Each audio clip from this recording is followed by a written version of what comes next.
In the last video, we have seen about the part of the digestive system.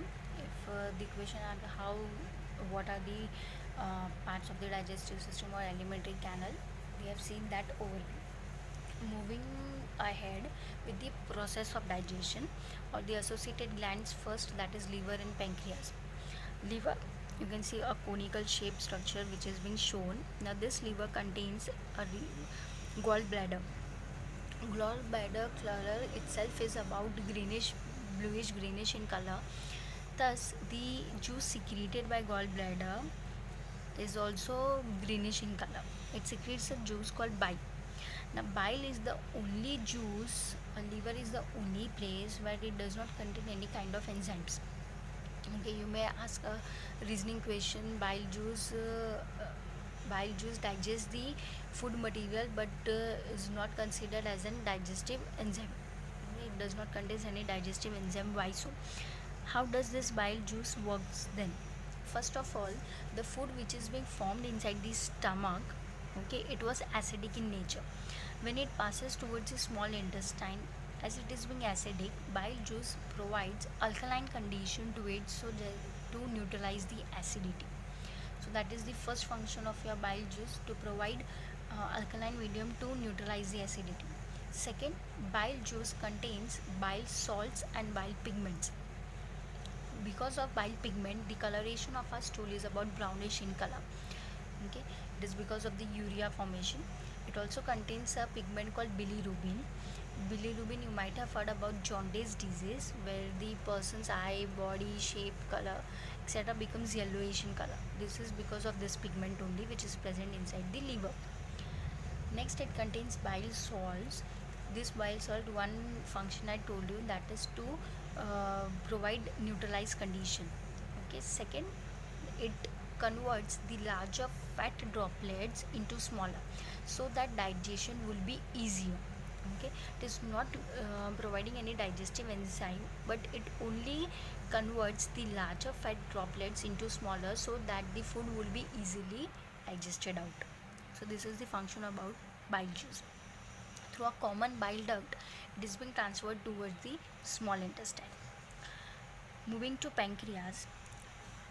Now, pancreas contains pancreatic juice. You can see this portion which is being shown over here. This is pancreas. And this pancreas contains pancreatic juice, and this pancreatic juice contains three different type of enzyme. One for carbohydrate called pancreatic amylase, one for protein, that is pancreatic trypsin, chymotrypsin, and for fat, that is lipase. Okay, and three of them have their own function.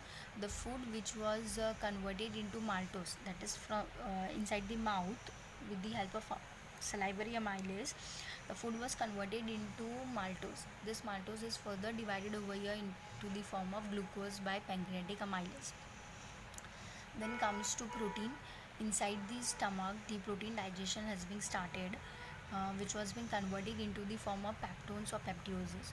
So they are further divided into the simpler form called fatty acids and amino acid by the enzyme called lipase.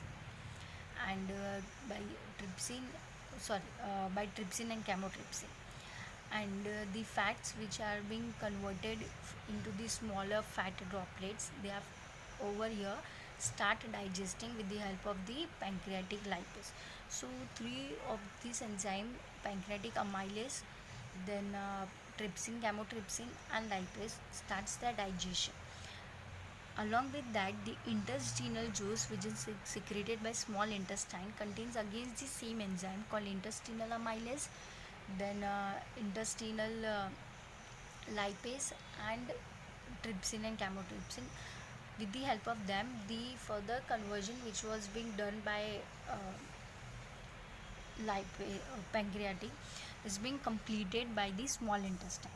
Whatever the rest of digestion is being left out is being completed by small intestine with the help of the intestinal juice. Okay. Along with that, absorption takes place in small intestine. For absorption, they have a small finger-like projections called the villi. There are about millions of villi present on the surfaces of the small intestine, which will start absorbing the food material and they are further connected to the small capillaries through which the food material absorbed is being passed towards the blood. Okay, whatever is being present, it is all being absorbed.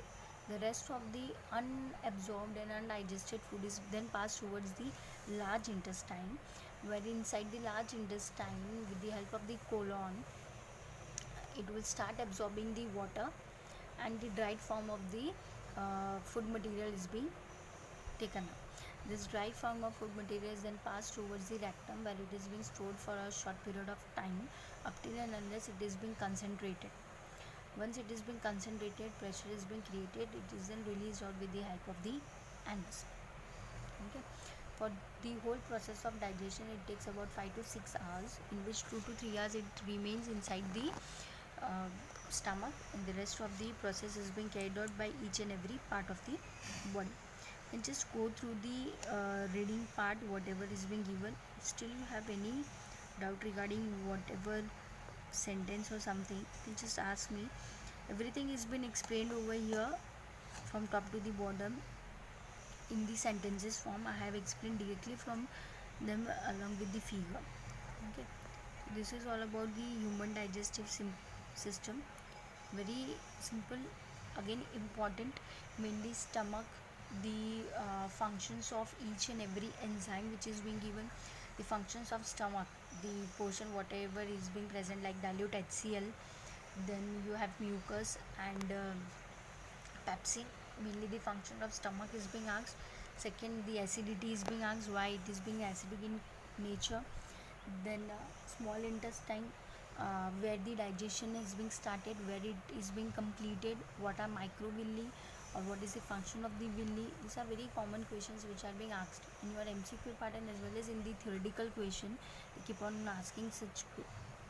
Then function of salivary amylase, or you can say what are salivary glands and how do they act. This is all some questions related to human digestive system. And last but not the least, that is the figure. Although figure you don't have to draw, or it is hardly being asked, but the labeling portion is being asked. So you should know how to label. If you can draw the figure, it is well and good. If you make it as a property to draw, you can keep it, it will be far better for you. So this is about human digestive system. The next respiratory system we'll see in the next one.